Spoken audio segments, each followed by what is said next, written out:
मच्छीवाला आलाय. कुठे? अरे वा, माझा मच्छीवाला हा नेहमीचा आलेला आहे. काय मच्छी आणले, भरपूर सारे आणले. मांदेली आहे आज. कल अच्छा मच्छी था, पापलेट था. हाँ, कल नहीं खाया मैं. कल मैं बोली नहीं खाने का. कल स्वीट था हमारे घर में थोड़ा. कल बहुत अच्छा. और रक्षाबंधन का भाई आया था ना कल, तो इसलिए उनको मैं थोड़ा पूरी वरी वो बनाया था. कल जाळा पापलेट. हाँ ना. ह्याच्यात काय मांदेळच आज तळायसाठी की, आणि काय मुस आहे हे. चला बघूया काय घ्यायचं ते. मांदेळच घेते मी. सोंदेली कैसी है ये? सोंदेला 100 का. ये इतना महंगा मच्छी आता है सोंदेली. हाँ, सोंदेला मच्छी अच्छा है ना. अच्छा है. तो नया नया अभी निकला है, क्या है समझ नहीं आ रहे. कौन सी जात का मच्छी लेके आते हो? ये मच्छी काय गार इकडे या. ए दागुडी इकडे या, इकडे या, इकडे या. टायगर बघा, मच्छीवाला आला ना तरी पण असं जात नाही वास वगैरे घ्यायला. अरे वा, मांदेळ्या दिल्यात मस्त. आणि काय घ्यावं अजून?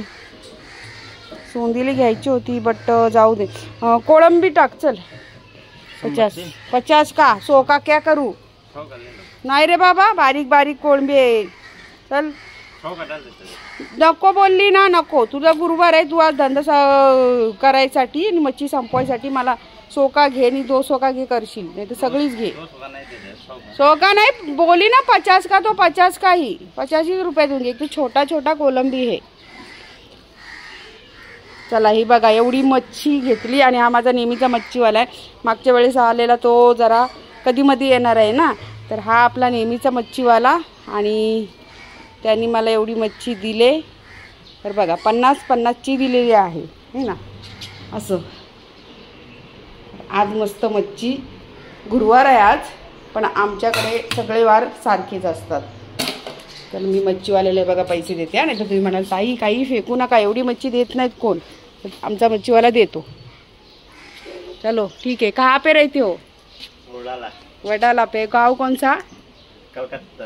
कलकत्ता. आणि वडाळ्याला राहतात. फॅमिली गाव में रहती है ना. असं असतं है ना. पैशांसाठी बिचारे तिकडे नोकरी धंदा नाही, काय नाही, MIDC नाही म्हणून इकडे येतात मुंबईमध्ये आणि मेहनत कर. आता मी मच्छी साफ करते. तर ही बघा मांदेळी मी कशी साफ करते ती तुम्हाला दाखवते. तर ही मांदेळी, आता ही मांदेळी बघा कशी मस्त मोठी मोठी मांदेळी आहे. तर हिला मी काही जास्त हे करत बसत नाही. सुरीने मी काही साफ करत नाही. बघा अशी मुंडी याची अशी हे केली ना, ओढली ना, अशी खेचायची. त्याच्यानंतर ह्याचा इकडचा जो पर आहे तो असंच नकाने काढते. नंतर असं हाताने अशा याच्या खवला अशा काढून घ्यायच्या. हे बघा असं. नंतर धुताने स्वच्छ चांगल्या धुवायच्या. दुसरी पण दाखवते बघा. ही जी मुंडी आहे, मुंडीमध्ये असं नख थोडासा घातला. मला सवय झालेली आहे, तुम्ही सुरीने करू शकता. नाहीतर म्हणाल ताई तुम्ही सांगितलं नाकामध्ये घुसली माझ्या, तर तसं काही करू नका. मला सवय आहे म्हणून मी अशी नाकांनीच करते. हे बघा आता सगळ्या मांदेळ्या मी असे साफ करून घेते आणि मस्त स्वच्छ धुते आणि नंतर तुम्हाला दाखवते. हे बघा मांदेळ्या मस्तपैकी असे स्वच्छ धुवून घेतल्यात. आता यांना मसाला, मीठ, हळद वगैरे लावून घेऊया. मांदेळी बघा किती मोठी आहे ना. तर या मांदेळ्यांना आता आपण पहिले मी मीठ लावून घेते. चवीनुसार मीठ, अर्धा चमचा हळद आणि कोकमाचा आगळ पहिले घालून घेते, नंतर मसाला टाकते. तर कोकमाचा आगळ हे बघा. आता हा सगळं याला चांगला चोळून घ्यायचा. मीठ, हळद आणि कोकमाचा आगळ है ना. नंतर मग आणि आता मसाला.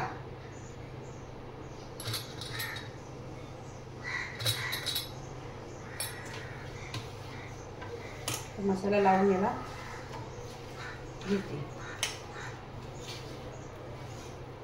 हे बघा असं लावून घेतल्यानंतर आता याला मी साईडला ठेवून देते. तोपर्यंत आपण कोळंबीच्या रश्श्याची तयारी करूया. इथे मसाला आता मी भाजून घेतलाय.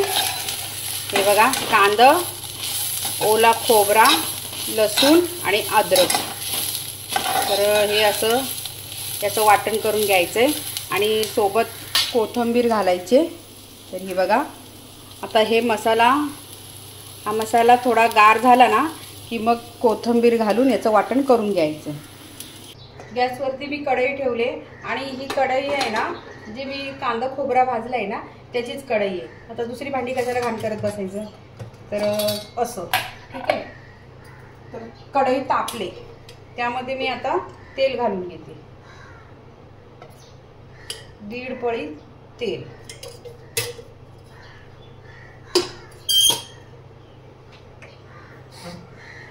त्यानंतर कढीपत्ता धुतलेला आहे. ओला असला की कढीपत्ता थोडा तेलामध्ये तडतड जास्त पडतो. मग त्यासाठी काय करायचा, त्याला जास्त हे होऊ द्यायचं नाही, तडतडून द्यायचं नाही. लगेच सुके मसाले घालायला सुरुवात करायची. हळद घालते आणि लाल तिखट घरगुती माझा आहे हा मसाला. गॅस थोडा बारीक करून घेते. त्यानंतर हा अर्धा चिरलेला टोमॅटो तो पण यामध्ये घालून घेते लगेच. गॅस बारीक केलेला आहे आणि आता हे सगळं एकत्र करून घ्यायचं. मसाले जास्त भाजू द्यायचे नाही, म्हणजे करपू द्यायचे नाही. त्याच्याने काय होतं, मग मसाले जास्त करपले ना की त्याचा सगळा सुगंध निघून जातो आणि एक करपट अशी चव येते. आणि आता यामध्ये मी हा गरम मसाला घालते. गरम मसाला 1.5 चमचा. ठीक आहे. लगेच यामध्ये आता कोथिंबीर घालायची आपल्याला. कोळंबी, तर कोळंबीमध्ये एक बटाटा मी नेहमीच घालते. बटाट्याने जरा कोळंबीच्या रश्श्याला चांगली चव येते. कोळंबी बारीक आहे ही बघा. आणि कोळंबी साफ करताना याच्यामधील आहे ना जो धागा असतो ना तो पण काढून घ्यायचा, नाहीतर मग तो पोटाला बाधतो.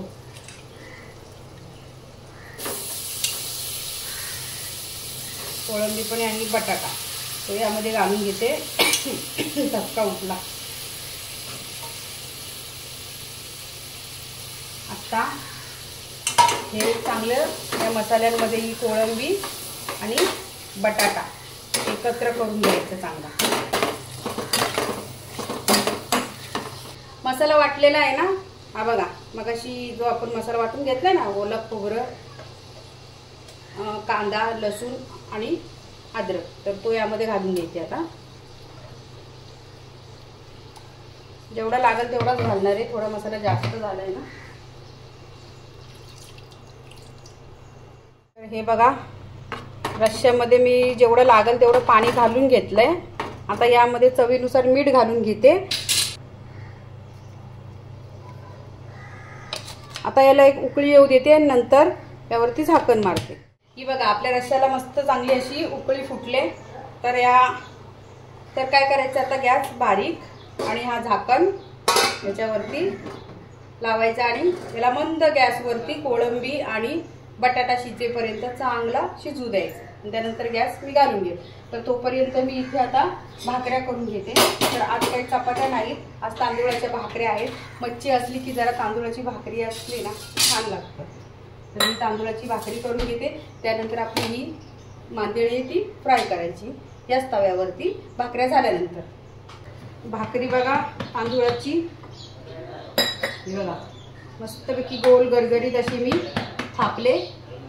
आता ही भाजून घ्यायची आणि अजिबात उतवणीचं पाणी घेतलं नाही, म्हणजे गरम पाणी असतं ना उतवणीचं म्हणतात आमच्या भाषेमध्ये, म्हणजे आमच्या कोकणातील भाषेमध्ये उतवणीचं पाणी असं बोलतात. तर ते पाणी नाही घेतलेलं आहे. पीठच एकदम नरम नरम आहे, मऊसूत असं मस्तपैकी. असं मोदकाला कसं पीठ आपण मोदकाचं पीठ कसं असतं तसं हे बघा, मस्त असं चिकट चिकट पीठ आहे. असंच पीठ पाहिजे भाकरी करताना. आणि भाकरी एकदम अशी नरम होणार आहे कापसासारखी.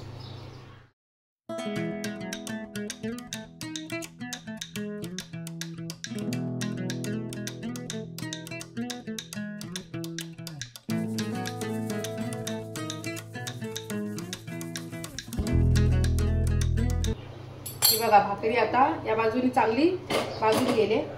तर गॅस बारीक करते आता आणि याला चांगली फुगू देते. काही करायची गरज नाही, आपोआप ती भाकरी फुगणार. तर एखाद्या ठिकाणी फुगत असेल तर अलगद असा हलका हाताने दाब द्यायचा, म्हणजे मस्त अशी टम्म फुगते आहे ना. आणि बारीक गॅसवरती हिला दुसऱ्या बाजूने अशी भाजायची, म्हणजे इकडची बाजू आहे ना, कारण तवा गरम असतो, ती जळणार नाही, करपणार नाही. तर अशा रीतीने मी आता या सगळ्या भाकऱ्या भाजून घेते आणि मग नंतर मच्छी फ्राय करायची आपल्याला. तर ही बघा, ही मच्छी आहे ना आता तांदूळाच्या पिठात, बाकी काही घातलं नाही, मीठ बीठ काही घातलं नाही, कारण मच्छीला लावलेलं आहे. वर कोटिंग काही एवढी लागणार नाही तांदळाची, म्हणून काही जास्त त्याला टाकायचं नाही त्यात. तर हे बघा, अशा सगळ्या आता ह्या मांदेळ्या यामध्ये डीप करून फ्राय करून घ्यायचे तांदूळाच्या पिठात.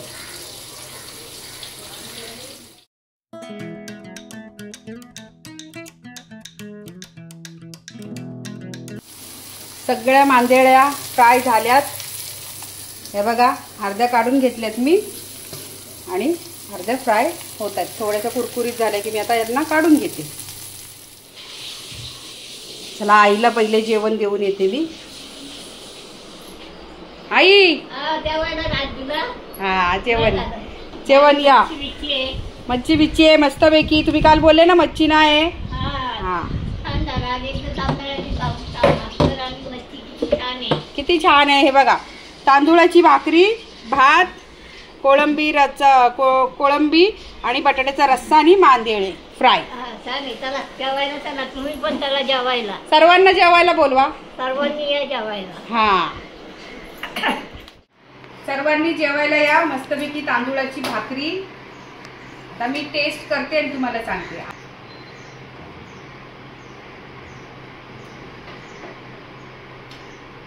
एकच नंबर. ओल्या खोबऱ्यामध्ये मी बनवलेला आहे ना आज कोळंबीचा रस्सा. सुक्क खोबरं नाही घातलं आणि मांदेळी कुरकुरीत. मस्त भारी झाली.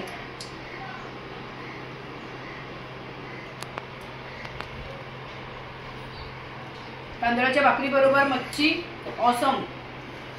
आणि खरं म्हणजे मच्छी ना ही तांदूळाच्या भाकरी बरोबरच खायची, छान लागते. तुम्ही सर्वांनी जेवायला या. आता मी सगळं फिनिश करते. चला बाय.